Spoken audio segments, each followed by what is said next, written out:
Good evening, everyone. Today's devotional is titled, It's Your Will. And this was written by Elizabeth Skoglund.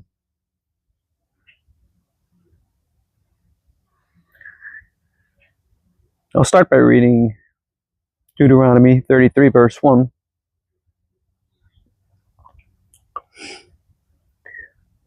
This is the blessing that Moses, the man of God, pronounced on the Israelites before his death.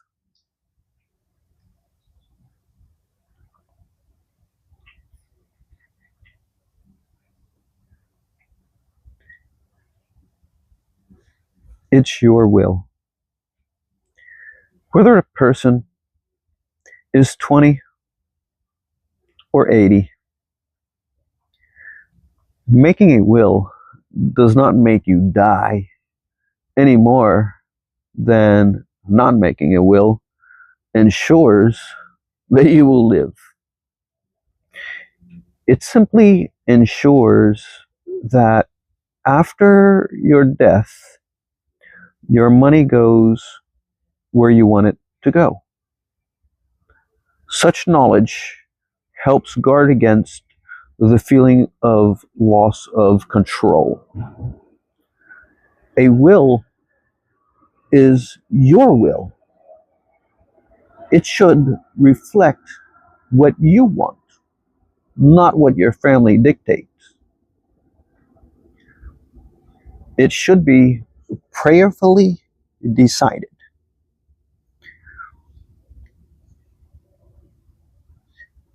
With the primary consideration being the will of God.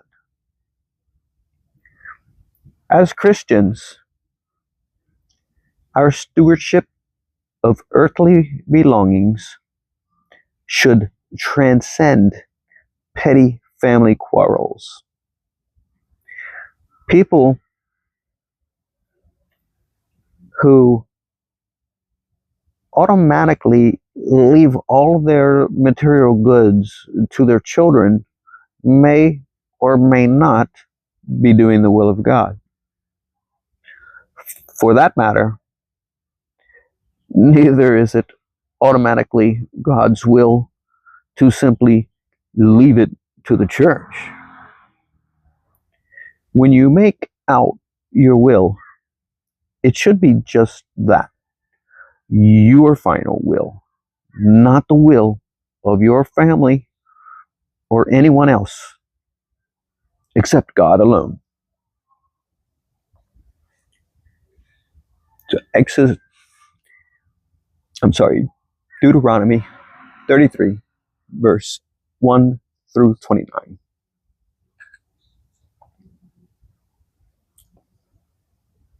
This is the blessing that Moses, the man of God, pronounced on the Israelites before his death.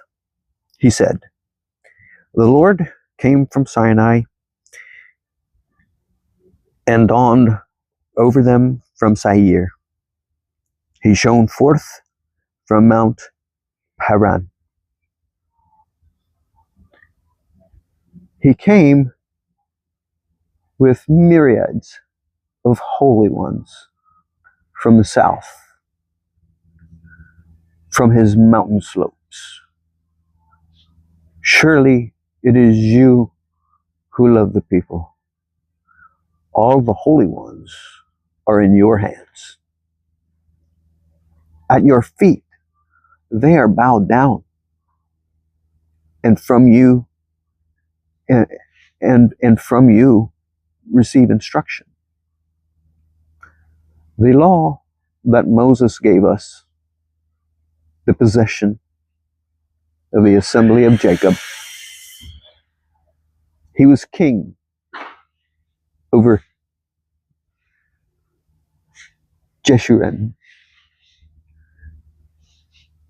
when the leaders of the people assembled,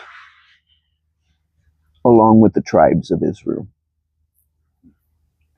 Let Reuben live and now die. nor his men be few.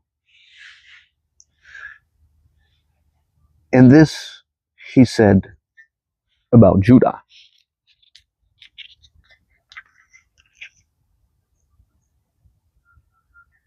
Hear, O Lord, the cry of Judah. Bring with him to his people. With his own hands, he defends his cause. Oh, be his help against his foes. About Levi, he said, your Thummim and Urim belong to the man you favor. You tested him at Massa. You controlled with him at the waters of Meribah. He said of his fathers and mother, I have no regard for them. He did not recognize his brothers or acknowledge his own children. But he watched over your word and guarded your covenant. He teaches your precepts to Jacob and your law to Israel. He offers incense before you and whole burnt offerings on your altar. Bless all his skills, O Lord, and be pleased with the work of his hands. Smite the loins of those who rise up against him. Strike his foes till they rise no more. About Benjamin, he said, let the beloved of the Lord rest secure in him, for he shields him all day long, and the one the Lord loves rests between his shoulders. I need to read that again. The one the Lord loves rests between his shoulders. I'd kind of like to say that kind of reminds me of John and Jesus. I take this verse, Deuteronomy 33, verse 12.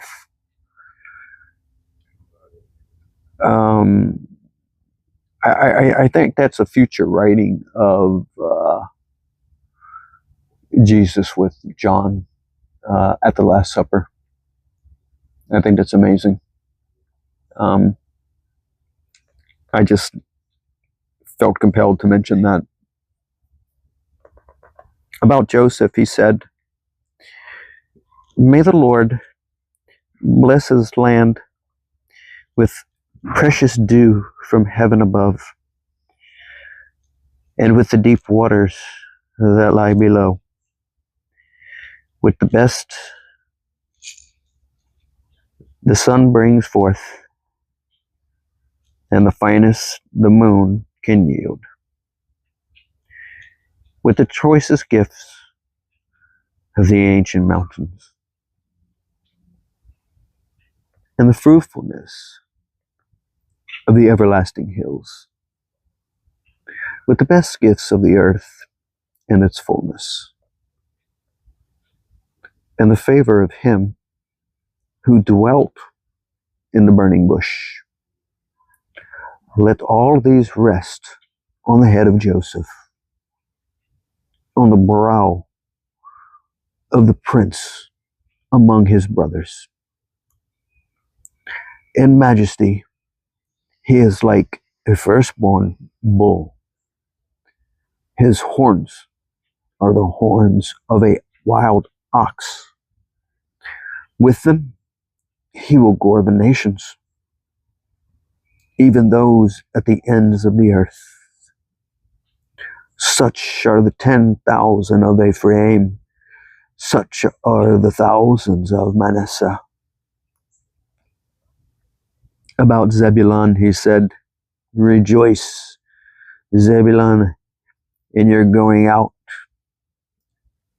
and Issachar in your tents. These will summon people to the mountain and there offer sacrifices of righteousness. They will feast on the abundance of the seas, on the treasures hidden in the sands. About Gad, he said, blessed is he who enlarged Gad's domain.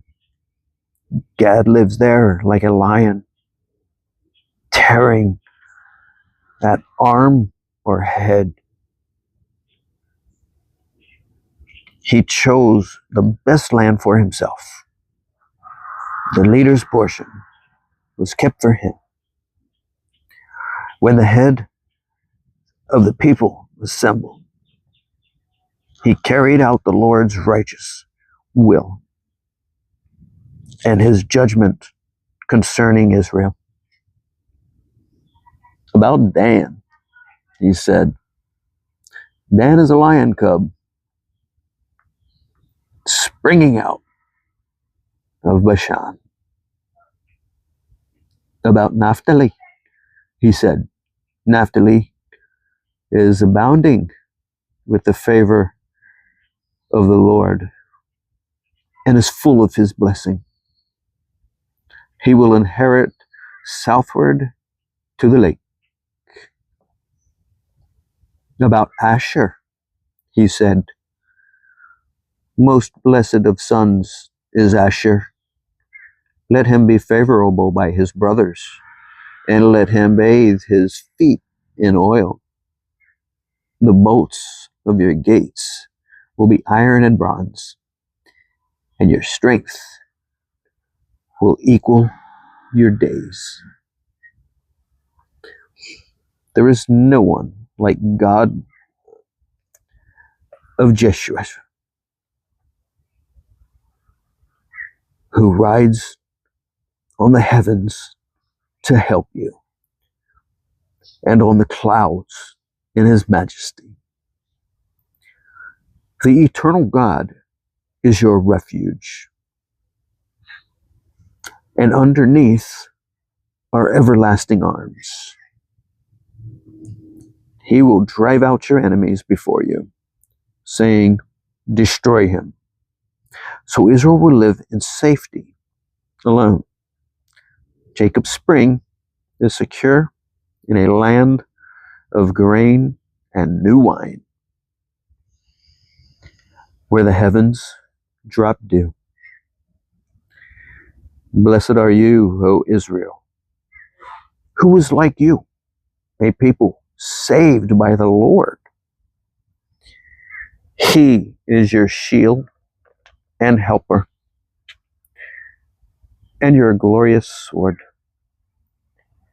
Your enemies will cower before you, and you will trample down the high places.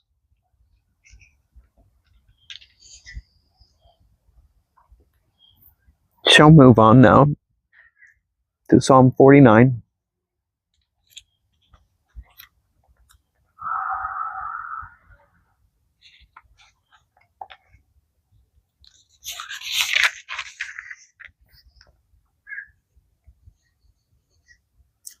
Psalm 49. For the director of music of the sons of Korah, a psalm. Hear this, all you people. Listen, all who live in the world, both low and high, rich and poor alike. My mouth will speak words of wisdom. The utterance from my heart will give understanding. I will turn my ear to a proverb. With the harp, I will expound my riddle. Why should I fear when evil days come, when wicked deceivers surround me? Those who trust in their wealth and boast of their great riches, no man can redeem the life of another or give to God a ransom for him. The ransom for a life is costly. No payment is ever enough that he should live on forever and not see decay. For I can see that wise men die.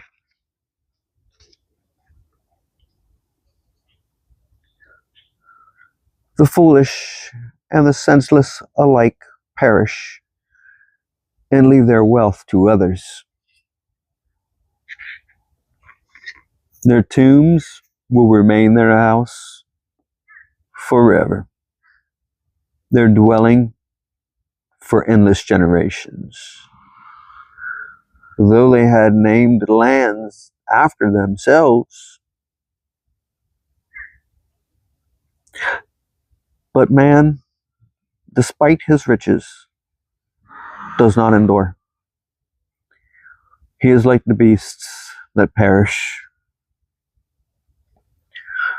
This is the fate of those who trust in themselves and of their followers, who approach their saying, Selah. Like sheep, they are destined for the grave, and death will feed on them. The upright will rule over them in the morning. Their forms will decay in the grave, far from their princely mansions. But God will redeem my life from the grave. He will surely take me to himself. That's good to know.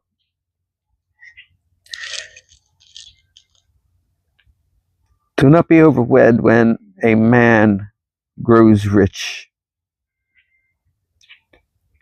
with the splendor of his house increases, for he will take nothing with him when he dies. His splendor will not descend with him, though while he lives, he counted himself blessed. And men praise you when you prosper.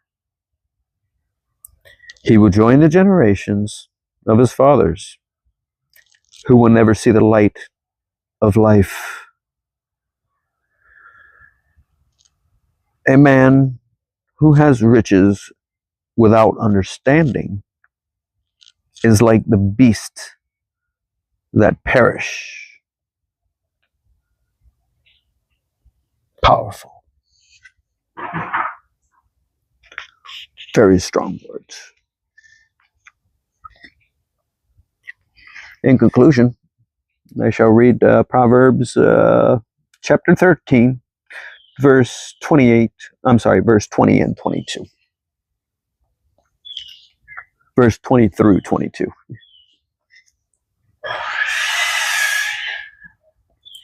He who walks with the wise grows wise, but a companion of fools suffers harm. Misfortune pursues the sinner, but prosperity is the reward of the righteous. A good man leaves an inheritance for his children's children, but a sinner's wealth is stored up for the righteous.